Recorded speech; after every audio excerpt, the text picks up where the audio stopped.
All right. Hey, how you doing? Good morning. It is Thursday, September 25th, 2025, 9/25, 2025. It's the Hat and Beard Show. Thanks for tuning in. Thanks for telling a friend. That's what we love about you, big guy. How you doing? We are so close to the weekend. What is the biggest indicator that the weekend is directly upon us? So let's get this backup screen going here so we can know what the hell we're doing.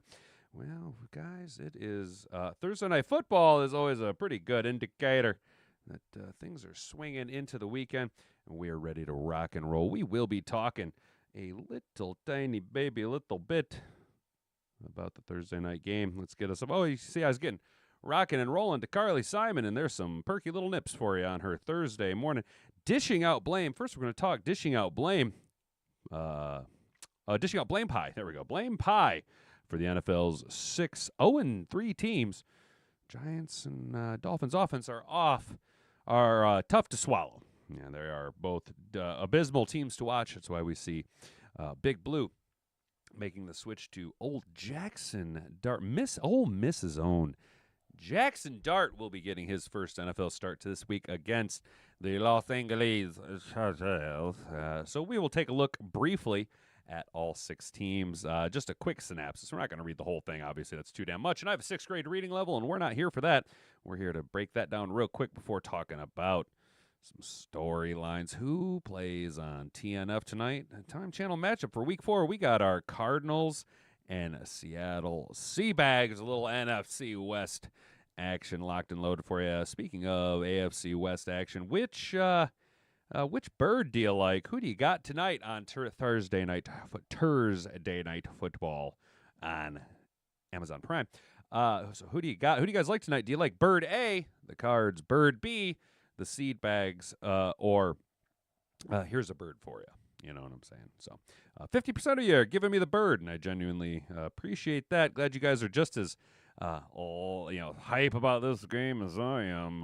But while we're dabbling in the football bag of the national media algorithmic gods, Cardinals, Seahawks, 3 must-know storylines for Week 4 primetime game on Amazon Prime. I don't know how hype you guys are there about this. I mean, what are they, 3 hours behind us? The game kicks off. Like, this is what I don't completely understand about West Coast games being on primetime. Dude, are you really going to be playing a football game at 5 o'clock on a Thursday? Like, is that really what happens out there at the West Coast? Correct me if I'm wrong, but you guys are what, like, you taking off work early? Is that, like, something that happens over on the West Coast culture? Do you guys just, like, are you allotted time off on primetime games if you have a ticket? Because clearly you're going to need to, like, just take a half day at the least. You know what I'm saying? That's just wild. But we will take a look at some storylines to know heading into the game before kicking it over to the Motor City Lions-Ravens showdown among ESPN's most watched ever Monday Night Football. We will just briefly take a poke and look over there just to continue to bask in the glory that was that Monday Night Football game where the Lions finally got that Baltimore Ravens monkey off the Dan Campbell back, as well as finally beating a W for the first time in 20 years. We will then look at Lions film breakdown if we have time. We might be running a little late. How Detroit bullied the Ravens on offense. We'll take some, maybe not the whole article, but we'll look around. There's some good clips here, some good shots. I like how they break it down right here. See, it makes it easy for maybe some of you that aren't quite as football literate. It makes it easy for us to kind of show you what we're talking about when we say things like opening the lane and getting your hat on a man. You know what I'm saying? Look at that. Look at that. Just, ooh, good lordy. That is all day for Gibbs. Oh, good lord. And look at even Raymond's crashing down on. Oh, okay. We'll get into that. We'll get into that. You guys know I like me some film study. Finally, Vegas is very confident the Detroit Lions can dominate the Cleveland Browns. The Lions are double-digit favorites against the Browns in the Week 4 contest. I don't think that's surprising per se. They did get a sneaky win against the heavily favored Green Bay Packers this last week. But is lightning going to strike twice? Are the Lions getting hot at the exact right time? Is this kind of a game for us to get some fine-tuning over the next couple of weeks before we have a big, I think, Week 7 matchup against the Tampa, Bay, Buccaneers?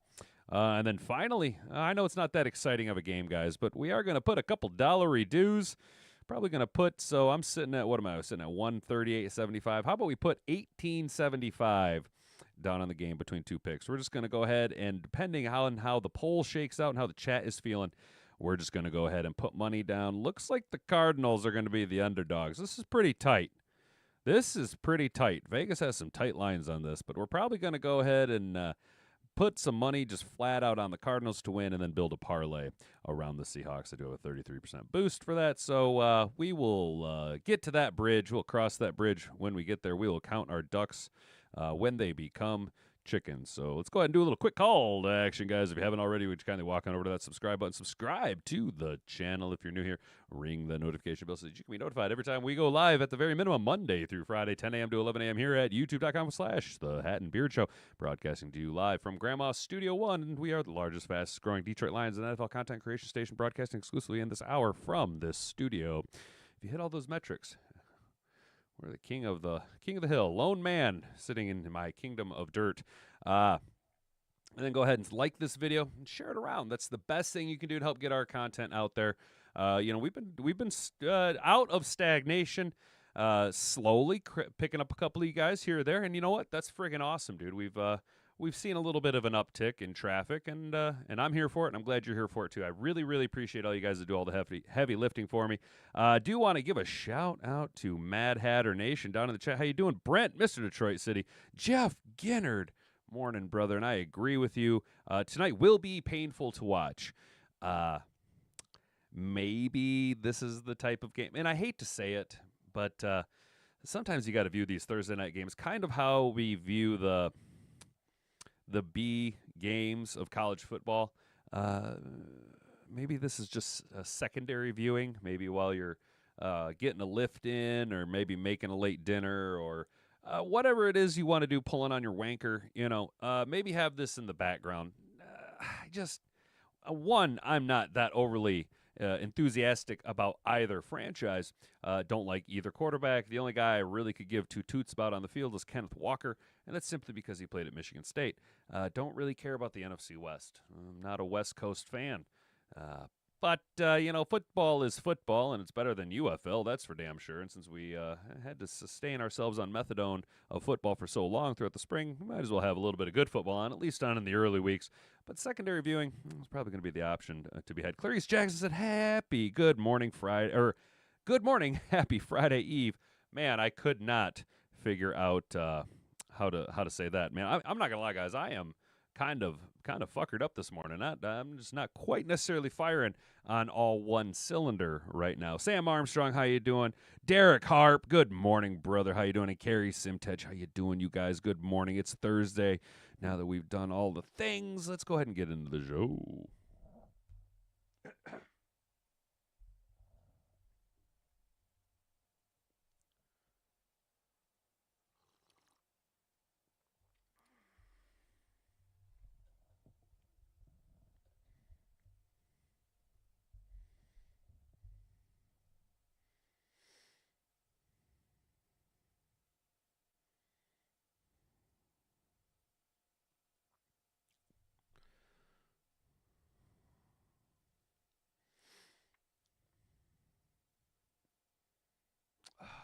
Damn, for real, no sound?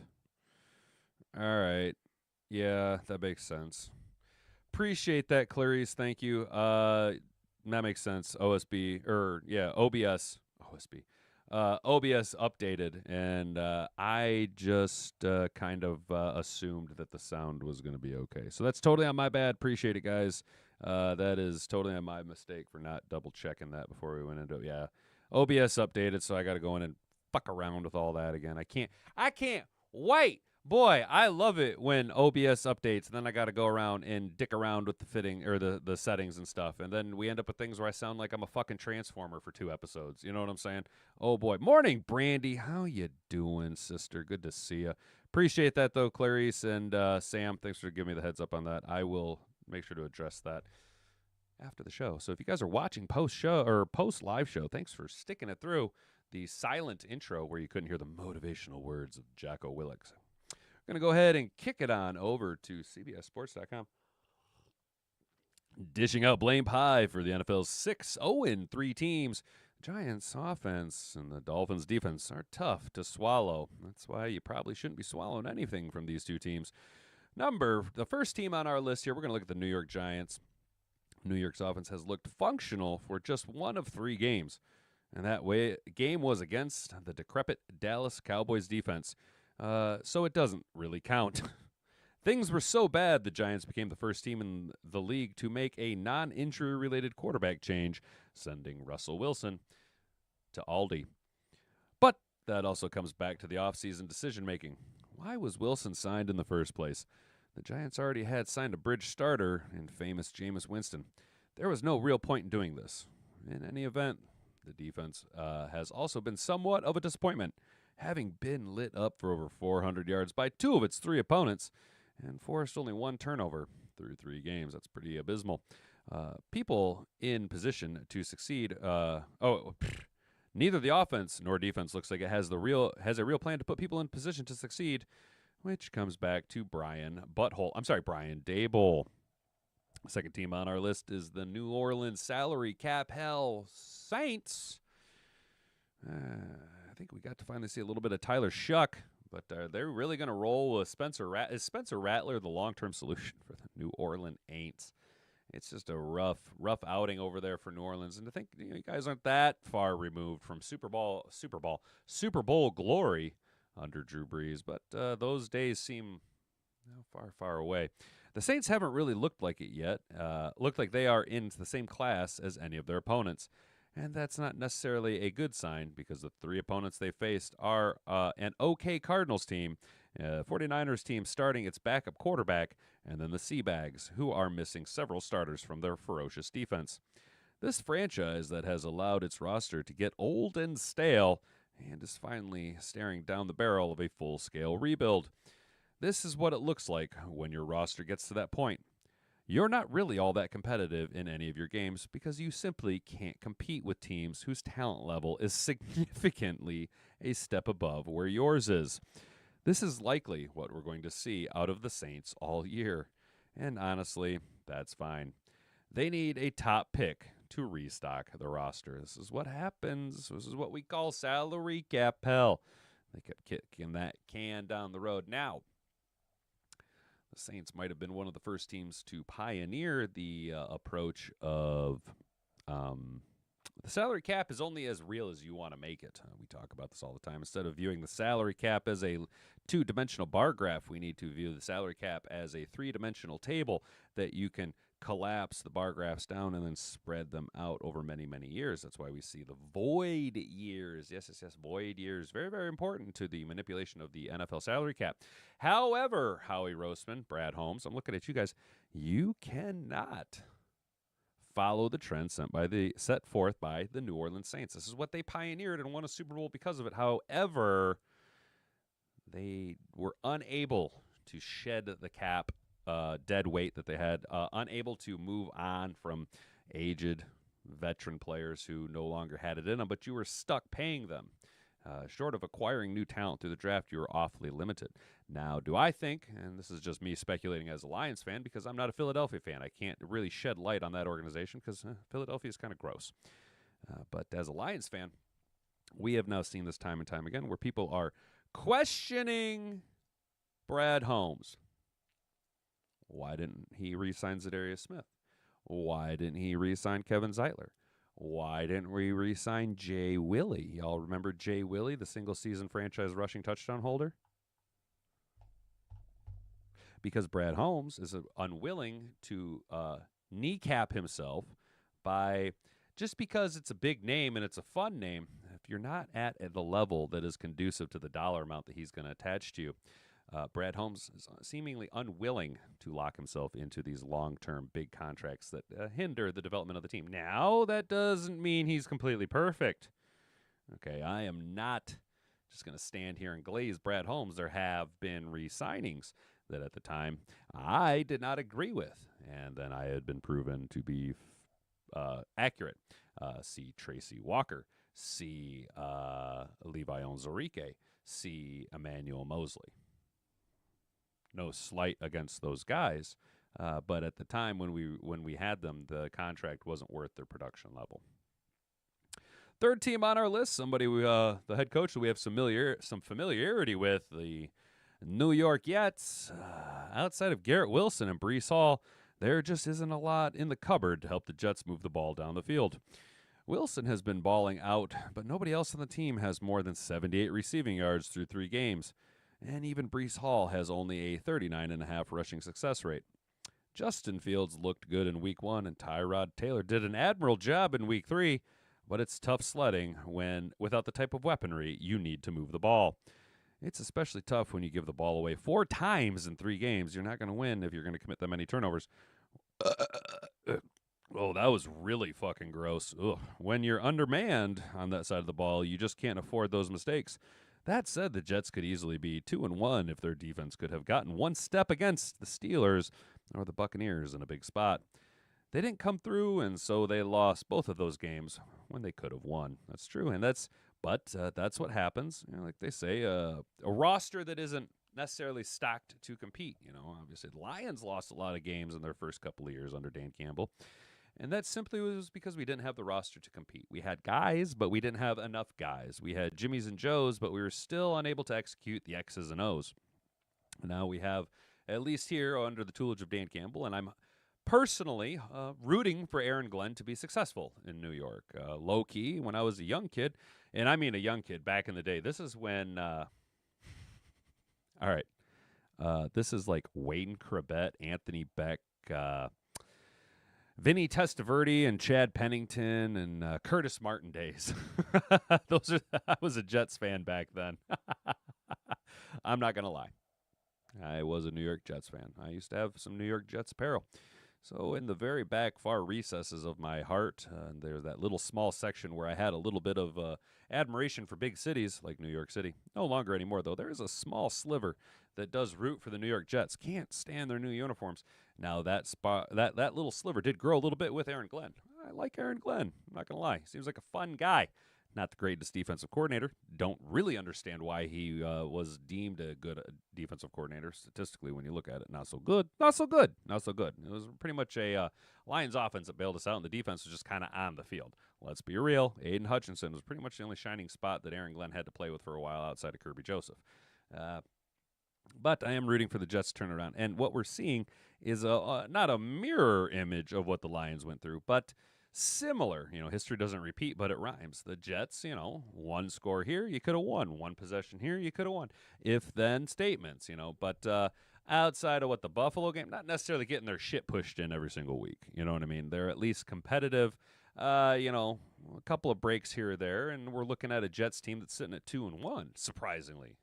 But ifs and buts were the candies and nuts, then we'd all have a Merry Christmas. The Jets, not the only team in the AFC East, looking like dog water. Miami Dolphins, Miami simply cannot stop anybody from moving the ball or putting it in the end zone. They can't stop you from putting it in their end zone, and cannot take it away from the other team either. Some of that is due to the various injuries in the secondary, but it is bad stuff. I almost read that as butt stuff, but it is butt stuff. The Dolphins ranked 26th in yards allowed and 32nd in points allowed. They've given up 31 or more points to all 3 of their opponents. Abysmal, terrible, atrocious, egregious, criminal, any other fucking word you want to attach to it. They have forced 0 turnovers. Opponents are averaging the most yards and points per drive in the league and have scored on an utterly preposterous 68% of their possessions. Jesus Christ. The defense has been so bad that it overshadowed the offense, looking largely like a shell of the unit that took the league by storm a few years ago. The last 2 games have been better than the disastrous opener, but the high-flying, explosive version of this team is gone. Tyreek Hill is over the hill. The vibes have been rancid since at least training camp, and that's shown up for the team on the field. Boy, the AFC's got a couple of teams. This is not good. The AFC South, the Houston Texans are really doing this again with the Houston offensive line. It feels like we're watching the same movie as last year, and it turns out when you swap out almost the entire line but don't actually invest real resources in replacing the guys you're moving on from, things don't actually get much better. As a result, C.J. Stroud is under constant pressure, and he looks jittery in the pocket.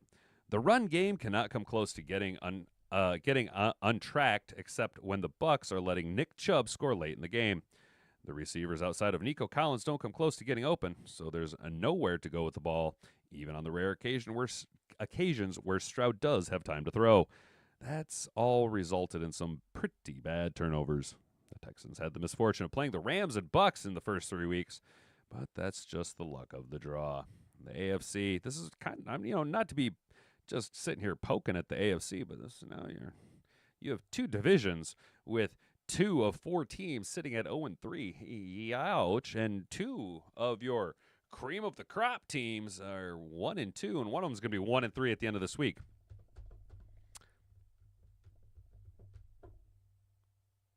At the 6th way mark of the season, it's pretty evident that the NFC is a far superior product than the AFC, right?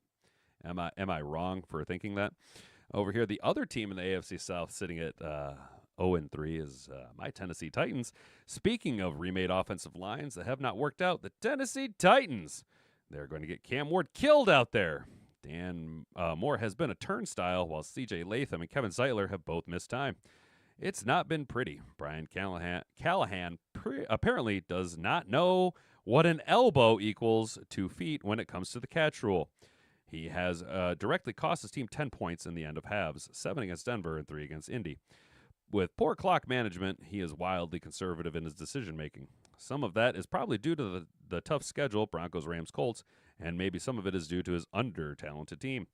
But he has consistently put the team behind the 8 ball. He's given up play calling now, so maybe things will change going forward. Probably not. I don't really see, even if he wins a few games, does Brian Callahan, how excited are you about Brian Callahan as your head coach? Probably as excited as you are about the Dallas Cowboys getting Brian Schottenheimer. Not very exciting, is it? It doesn't really, do it for me. You know what I'm saying?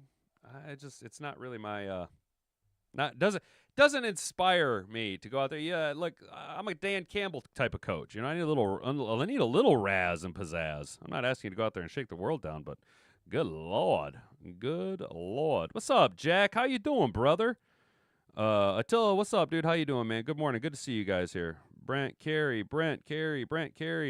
Oh, my goodness gracious. Look who's back. Back again. Broski Bear. How you doing? Looks like the Texans are taking a page out of the Bears playbook on how to ruin a QB. Yeah. Sad but true. I like C.J. Stroud as an individual, and I wish him all the best of luck. He's a man of faith and literally wears it on his sleeve.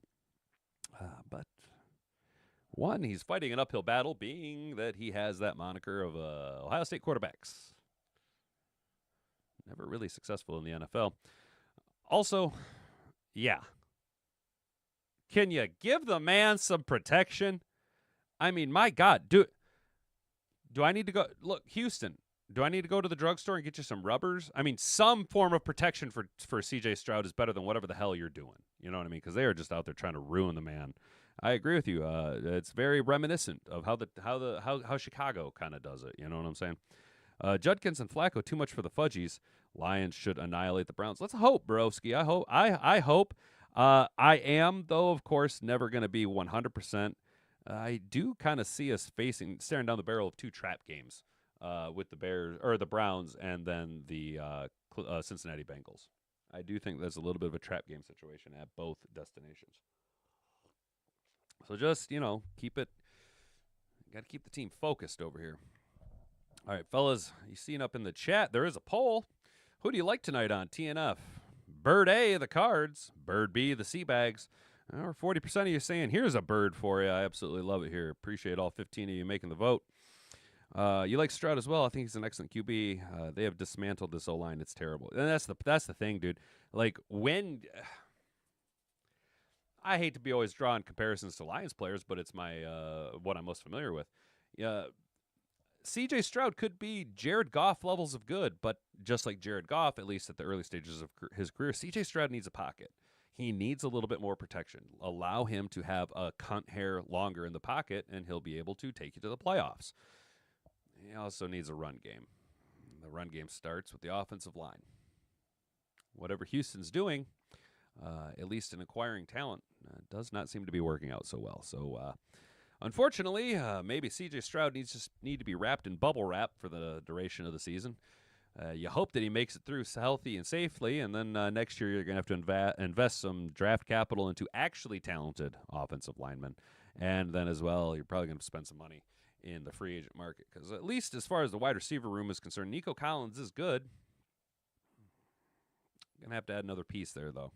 They do have a solid tight end. Is Dalton Schultz still there? He was solid for a little bit there, but C.J. Stroud's just one of those quarterbacks that needs some help, at least early on. A little bit, and I don't mean help like he's retired, but I mean like, he needs a little bbit of things to kind of be easier for him. Give him a little bit of time. Allow him some breathing room in the pocket. When the man's running for his life and having to be a magician, he's out there trying to be a musician and make magic.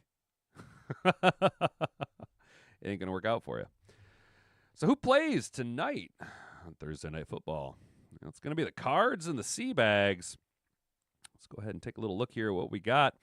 Those tuning into Thursday Night Football are in for an NFC West divisional matchup between the Arizona Cardinals and the Seattle Seabags.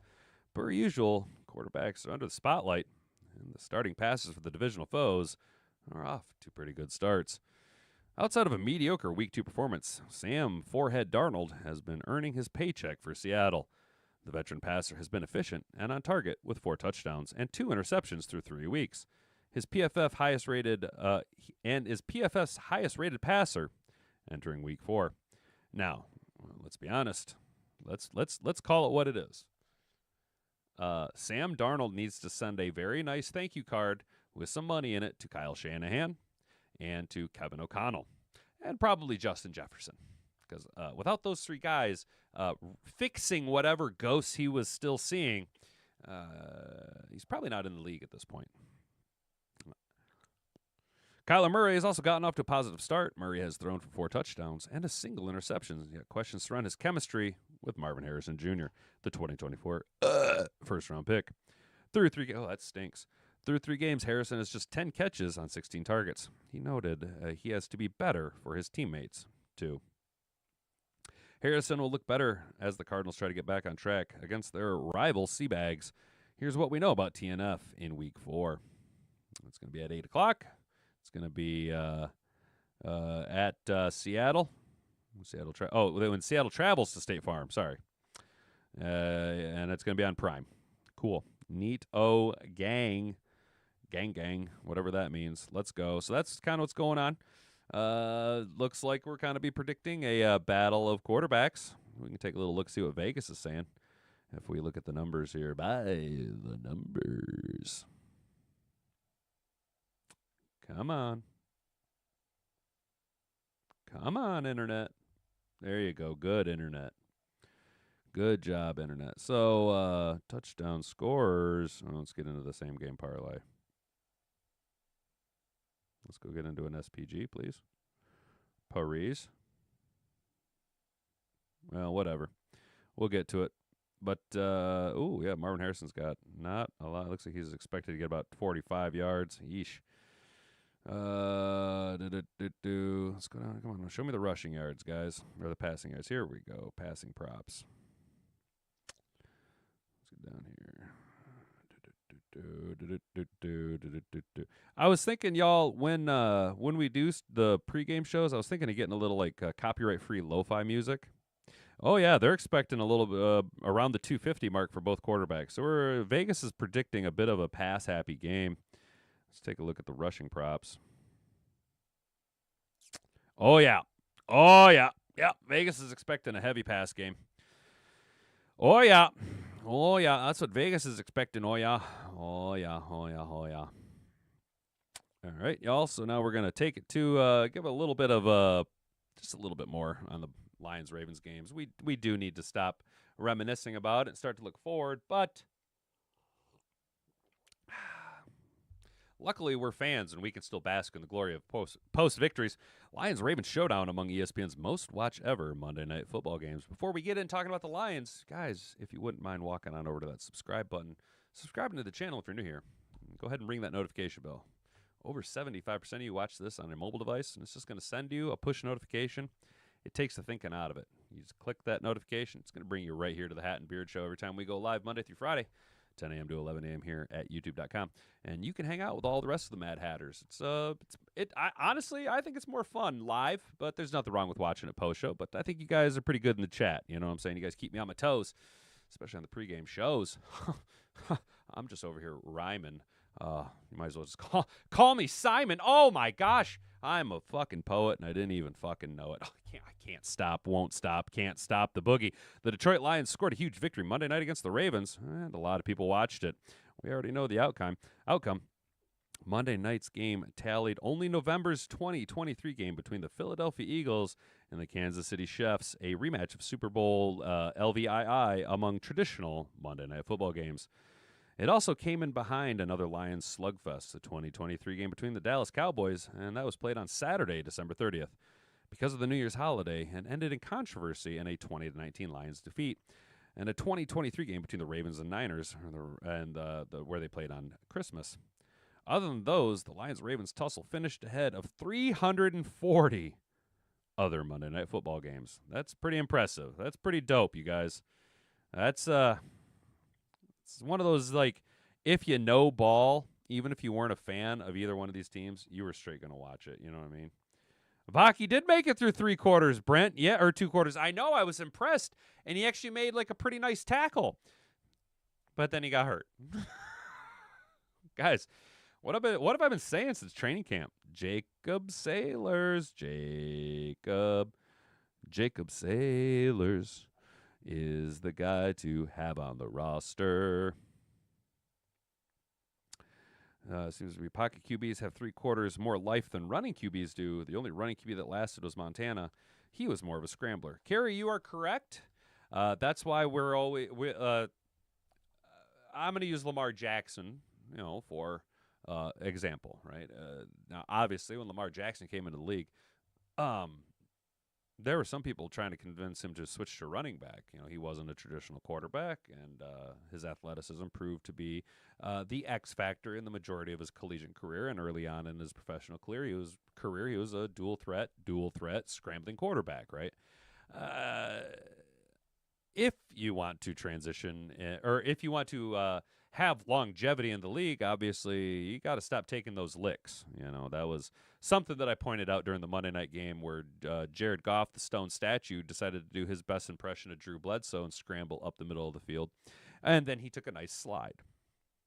Why do I bring that up? Well, you see the difference between the mentality of a young, older veteran player, not known for his mobility, still willing to protect himself, understanding the longevity, the minute details of the league, how every single hit is one notch against your clock, if that makes sense. It's every big hit, every little hit, every hit you take in the NFL is one small slice off the lifespan of we'll call it the life bread loaf. You know what I mean? And I don't mean overall life. I mean your professional career life. It's one slice. It's one slice. It's one slice. Some guys have big loaves. Some guys have little loaves. And it's just a slice and a slice and a slice. Jared Goff electing to slide. And I said to Hat and Boobs, and she agreed with me. I was like, you see there, Jared Goff elected to slide like a smart individual. Whereas on the upside, had it been, say, I don't know, Hendon Hooker, his dumbass would have dove face forward, trying to Superman the ball out. So not only would he have wrecked his shit, but he also would have caused a turnover. You know what I'm saying? It's just the evolution of the player's game. That's what she said, Clarice. Exactly. Some guys got big loaves. Some guys got little loaves. It's all in how you bake it. I don't know. I don't know where I was going with that. Do we got enough time? All right, we're at the halfway mark. We probably have enough time.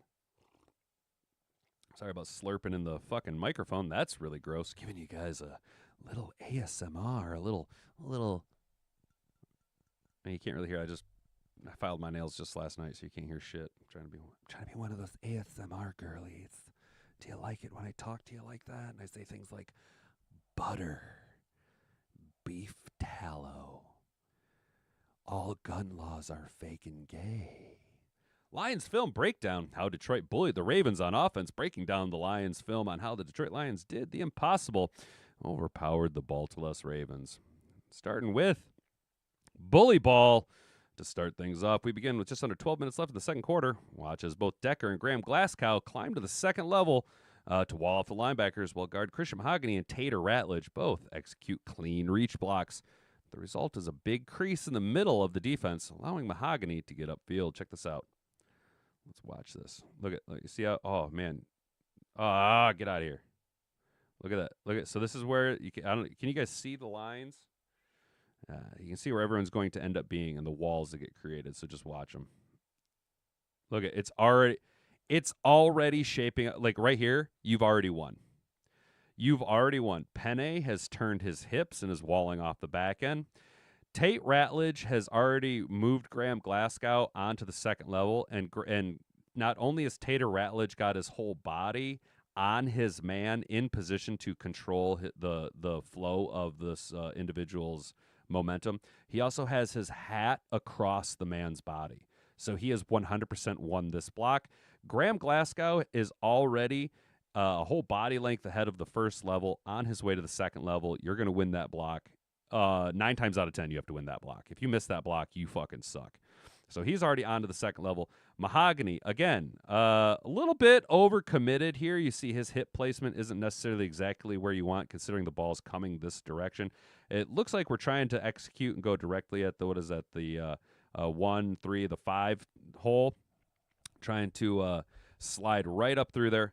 Mahogany, a little overcommitted. You can see him kind of looks like maybe committing a little bit of a hold here, or at least the possibility of a hold, or that's the defensive lineman's arm. But again, his body's in front of his man, allowing Montgomery the ability to go 5 or 7, bounce it out either direction, depending on. He's reading the guard's ass right here. Decker has already flung his man in a nice chip block with the tight end Laporta, allowing him to get a nice pancake block. You can see the shoulder positioning of the defensive end is already out of the play. Decker, again, just like Glasgow, in a perfect position to wall off the linebacker. And then it's Montgomery's decision. If the defensive tackle has completely crashed down and into the 5 hole by the time Montgomery gets to the about 2 yards deep in the backfield, he can actually give a nice cut right back into the 1 hole. Decker should be on his man. Glasgow has already walled it off. Then it's just a hop. He can either hop into the 5 hole, which looks like where the zone run is supposed to be going directly into the 5 hole, or he can bounce it out to the 7 where Brock Wright is already on his man, and you're going to have either a Jameson Williams, the best downfield run blocking wide receiver in the league, or Amon-Ra, one of the best downfield blocking wide receivers in the league, securing the second level of the defensive backfield. And then, oh yeah. So what do we have breakdown here? God, I love film breakdown, guys. I love film breakdown. I love breaking down film. All right, so now you can see as it's transition, both of the backside offensive linemen and Tate Ratledge and Penei Sewell have already won their blocks. Guys are completely out of the play. Mahogany elected to pivot, turn his man to the backside of the play. As you can see, Decker is on to the second level. Glasgow's on the second level. And Amon-Ra is moving up to the third level. Both tight ends have secured their blocks. So Mahogany is going to have to work around Montgomery's going to have to work around Mahogany a little bit here. But you can see, look at all of this. Look at all of this daylight. You got a small opening here, but Decker should push his man, transition it. I wish you could see my hands. I need more mouse clickers here. But you see Glasgow on his man, Decker on his man. Huge wall here, getting downfield. Your backside wide receiver. What is that? 2 tight ends. You should have one more wide receiver coming crashing down. Probably Raymond, I think it is here. But Mahogany or Montgomery has all of this. I mean, look at the ball was snapped right here. You're talking 10, 13 yards of wide open, 2/3 of the field right there. It's a beautiful thing. Oh my gosh, that's a beautiful thing. And then Montgomery can just work his way in and around everything. That's beautiful. That's beautiful. That is a beautiful thing. Moving a bit later in the clip, Perfect Execute Duo. Now, if you're wondering what duo actually is a concept, it's relatively simple. Think of it as power without the pullers. It's a concept that is focused on double teams, where everyone else along the line is focusing on blocking down in an attempt to pin the defense to the backside of the run. Detroit ran this quite a bit, and for good reason. Just look at the surge the line creates, the snap, and how clean the blockers from Mahogany and Ratledge are once they climb to the linebackers. Let's check this out. So you can see here what's going to end up happening. Ball's going this way. Mahogany and Ratledge are both going to work their way. So it looks like you're going to have The tight end, Brock Wright's going to be committed to the defensive end. Penei Sewell's going to have to crash down onto the defensive tackle in a, what would that be, a go block? Guard and tackle block right there. Double team up so Mahogany or Ratledge can work up at the second level. You can see they're already loading the box with Kyle Hamilton down in the box. They got everyone in the box. You're going to get a Graham Glasgow, Christian Mahogany double team here. Looks like for a couple of steps before Mahogany scrapes off to wall off the backside or the strong side linebacker. You got a nice express here, possibly even just a chip, and Laporta can work his way up to the third level. So let's see how this breaks down. Calling out their protections. Nope, going to move Laporta over, which is then going to shift the defense. Going to bring Kyle Hamilton slightly out of the box, roll the defensive, the corner back out a little bit here. You can see the shift. Now you're getting what you want. Now you're getting what you want, because now Decker, oh, God, you got to love the pre-snap motion, dude. Setting up. I mean, we baited him right into it. Holy shit, did we get the look that we wanted right here, even with 8 in the box. So Decker is now on an island with the defensive end. All he's got to do is wall his man off. You're then going to get a double team here between Glasgow and Mahogany, terrifying with Christian Mahogany, who's then going to work his way up to wall off the backside defender. And why am I blanking on double team block here between Penei Sewell and Tater Ratledge, who, if Monday night was any example of what's to come, this is going to be a problem for the NFL for a long, long time, this right side of our offensive line. You're going to get a nice double team here, and then Ratledge is going to work his way up to the linebacker. I'm guessing that the lane's going to be somewhere in the 0, 2, or 4 gap. Let's take a look here. Boom. What'd I say? Okay, so we still went to the left side of the line. We still went left. But look at that. Would you look at that? Let's rewind it just a little bit more here so you can see. So what'd I say? Double team, isolation. What'd I say? God damn. God damn. It's what you want. And then you're going to get a scrape up and then a scrape up. And then, oh, yeah, you're already in position. I would prefer in this instance, Glasgow needs to clear his man out so that Ratledge isn't having to work his legs over top of legs. That opens yourself up to injury on both sides of the ball. But this massive humanity, as you can see, Brock Wright working to wall off Kyle Hamilton. This is just it's just so goddamn beautiful. Oh my gosh. It's just so goddamn beautiful. It's just so goddamn beautiful because David Montgomery has this ability to do this wide, low gravity juke that's crushes. Boop, there it is. Yep. Oh, yeah. See, that was nice. Obviously, you would like to see Brock Wright finish off and get up to his man, but it is what it is. This is just a nice example of the lanes that we had to run through here. Look at that. Look at all that running lane. And then Raymond working his way upfield. That is Death by Jahmyr Gibbs right there. That is Death by Jahmyr Gibbs. Ben and Jerry's new flavor, Death by Jahmyr Gibbs. That is a beautiful thing. The AT play drive actually capped off a Montgomery touchdown in what was a series of lines over the 95-yard line. So, this right here, this is what we end up looking with, and this is how the play develops. Let's check it out. I'm going to focus on Sewell and Ratledge. Pre-snap. God damn. Holy hell. Guys, the ball has just been snapped. Decker's in a 2-point. Penei's in a 3-point. Penei Sewell is a future Hall of Famer offensive lineman. Christian Mahogany, not bad. Look who's already got his hand off the dirt and is moving on to his man. Look how fast Tate Ratledge got off the ball. That's aggressive. That's dirt bag right there. That's a motor. Boom. And look at that lane. Oh, my God, look at that lane. Woo. Shit.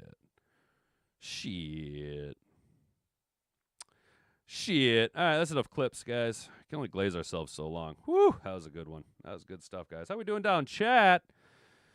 Well, she's always talking. That's true. Who is she, LOL? Brandy. That's 18 play, 98-yard drive was a thing of beauty. Longest drive in the NFL this season. Wear their defense down. Brent, and if you were watching the game, I'm sure you guys were, towards the end of that 18 play drive, the second quarter, camera kept showing Ravens defensive players gassed. I knew we had them. After that first 98 yard play, or 98 yard 18 play, Jesus, jumping up and down play, I knew we had him. I knew we had him right where we wanted him, dude. Well, Brent, you're not wrong. He says, doubt if we'll see those big gaps against the Browns front seven. I hope so. They do have a much better front seven, though, than what we just played against. All right, guys, finally here, before we get into making some bets, Vegas is very confident the Detroit Lions can dominate the Cleveland Brown Eyes. Currently, the Lions are 10-point favorites, according to DraftKings Sportsbook, and leave their home stadium with their third victory in the 2025 season. Campbell asked earlier this week if there are any more teams that could gain from the 38-30 victory over the Baltimore Ravens. Browns head coach Kevin Stefanski was very complimentary of Detroit's roster and coaching staff when he addressed the media to discuss his team's next opponent.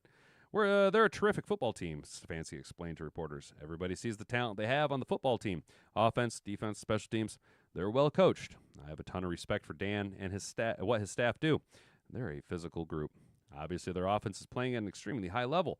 I think the quarterback's great. They have great playmakers around him, including an explosive running back that can hurt you in the run and the pass. The Browns caught the attention of the NFL by defeating the Green Bay Packers in Week 2. Campbell noted that during the interview with team quickly turned the page, blah, blah, blah. Some of these short weeks can be blah, blah, blah. Yes, yes, yes. Some of good news is we watched crossover tape of the Browns getting ready for Baltimore.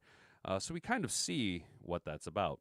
And then you see what they did in Green Bay game. So it's easy to move on. Yeah, we're 10-point favorites. That's a good thing. But probably not going to win too much money. I mean, we'll win some money, but we're not going to win that much money. Not like it was the plus 200 going into the Monday night game. Yeah, that was ridiculous, guys. That was ridiculous. All right, y'all. Let's do what we all came here for. We got 13 minutes. We're going to build 2 bets real quick. All right, so what we're going to do today, boys and girls, is, we are going to take a look at the poll. Who do you like tonight on TNF? Looks like 50% of you say Bird B, so the Seabags. Okay. So this is what we're going to do, guys. We're going to end the poll, and what we're going to do is, since the chat says the Seahawks, we are simply going to put money on the Seahawks. We're going to just pick the Seahawks to win, and then we will build a parlay. Or no, we will, we'll build a parlay around the Eagles, or the Cardinals. So we're just, the chat, y'all, Brock 2 touchdowns this week, lock it in. Yeah, Mr. Detroit City, is that what's going down? Brock Wright's going to go do Shane Zylstra things? All right, guys, so this is what we're going to do. We're going to do 1 bet. And then we're going to build 1 parlay. How does that sound? Does that sound okay to you guys? So what we're going to do, according to the chat, you guys said you like Bird B, the Seattle Seabags. So bam, bam. I hate that I have to turn my number lock on to make my fucking side keyboard work. Really?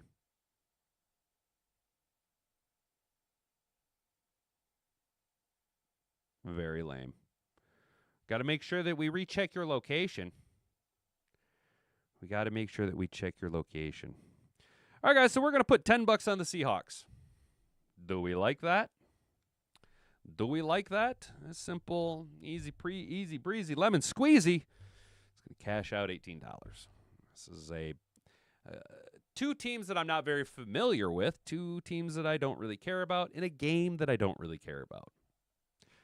But if there's an opportunity for me to make some mammon on it, then I'm going to go ahead and make some mammon on it. And if I can make a quick $18, almost double my money at 1.8, sure, go for it. Yeah, Brandy, I think that's what we're going to do. We're going to just put $10 on the Seahawks, and then we're going to build an $8.75 parlay around the Cardinals because I like having nice round numbers in my account. So, bam, lock it in. Seahawks, $10. Nice little bankroll management. This is all about us doing bankroll management in today's game. So now, though, boys and girls, let's build us a parlay around how do the Cardinals get a W. What are we thinking today, guys? What are we thinking on today's parlay? Do we want to do a 3-legger or a 5-legger? What do we think, chat? Chat, 3 or 5? 3 or 5? Put it up in the chat. Just put a 3 or a 5 up in the chat. Brandy's right. 51-24 on Lions victory on Sunday. And we'll probably be feeling that vibe Sunday morning, Brandy. Make sure you're here for us.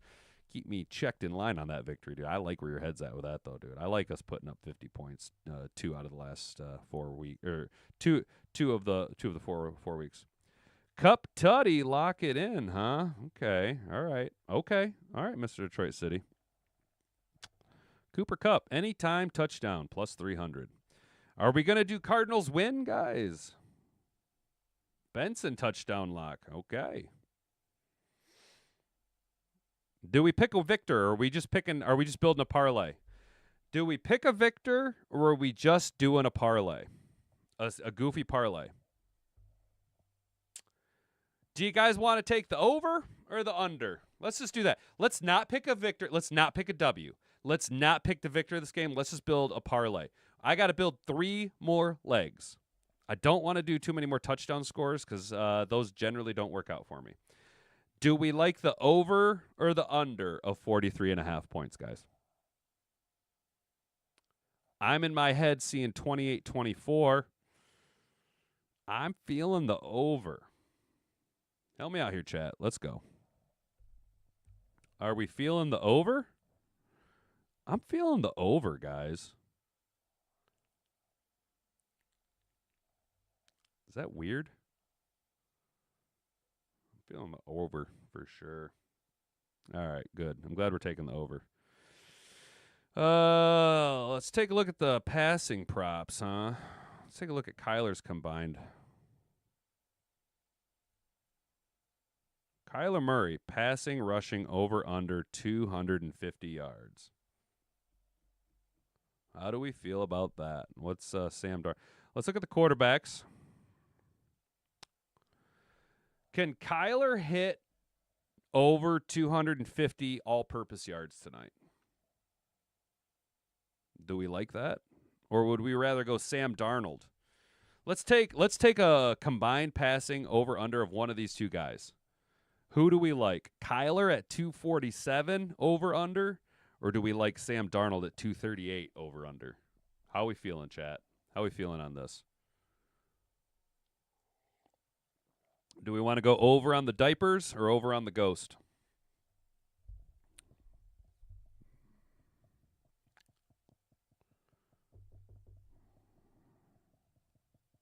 Why am I seeing Kyler having a monster game? Why am I feeling Kyler has a monster game? Why am I feeling this narrative that Kyler and Marvin Harrison Jr. go bananas? Why am I feeling that tonight, guys? Am I wrong? Is that ridiculous? Is the Seattle defense too good? I need 2 more legs. I'm feeling Kyler going over 247.5. Mighty Mouse, taking Mighty Mouse in the over. Taking diapers in the over. Mighty Diaper. All right, let's take the over. I'm feeling it. I'm feeling it. I'm feeling that right there, guys.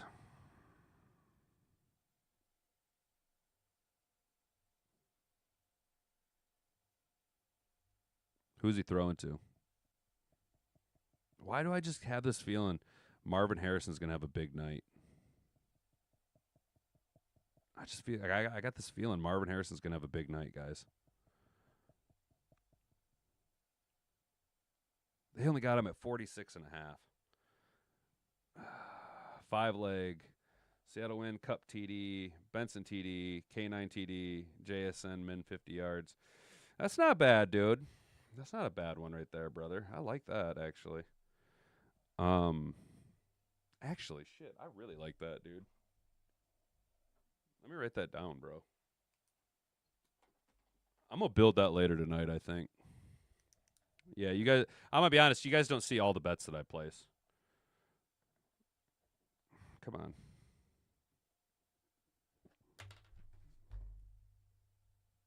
We'll just do this instead. What did you say? Seattle win. Cup TD. Benson TD. K9 TD. And JSN. Now, Mr. Detroit City, is that min 50 yards game or 50-yard catch? I like that, actually, dude. Yeah, I'm building that later for sure. Over for sure with Arizona injuries. Oh, okay. So you like the over on Sam Darnold. Yeah, okay. Arizona is pretty banged up, aren't they? Yeah, I kind of like that too, actually. Now that you mention that, it's way easier for him to hit that number with the weapons that he has. Oh, yeah, I kind of like that. Okay, I kind of like that. I like that, actually. Yeah, okay. Okay, let's get in here. Where's JSN? Where's our boy? Oof. Damn, 80.5 receiving yards for JSN. Yikes. Do we like that? Is JSN really a monster? What's Cup's over under? 42? Shit. Mr. Detroit City, what do I do, man? I need one more here. Do we go JSN over under 84 or Cooper Cup over under 42? Oh, back cracking.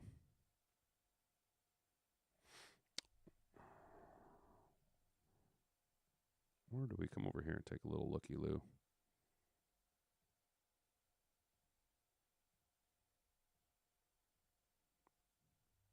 You know what, dude? I know what I'm going to do. I'm going to do Kenneth Walker touchdown. Motown Mitch says, got to go Cup. Cup over. All right, guys. Let's go ahead and remove this Kenneth Walker because then I can put that on my other parlay that I'm going to do later. Call it the Mr. Detroit City parlay I'm going to build later tonight. Cup over 42.5 yards. I like that. I like that, guys. Oh, what's this? What's this? What's this? A 33% boost. What's this? What's this? I don't know what to do. Boom! 5-leg parlay. Right as the show's ending. You guys timed this out perfectly. Shout out, Mr. Detroit City and Motown Mitch helping me pick these out. You guys, I appreciate the final push that I needed. Brandy, big help as well, guys. That's what we like to see. All right, guys, so this 5-legger is going to be Cup to score a touchdown, Benson to score a touchdown. Total to go over 43.5 points. Sam Darnold to throw and rush for more than 238.5 yards. And Cooper Cup to go over 42.5 yards with a 33% boost. It takes our total to plus 22.61 with a $10 investment. It's going to cash out a nice little $236 if it hits. You like that, guys? Do you like it? I think I like this one. Bam! Lock it. All right, cool. Baller. Wish it was taller. I wish I was a baller.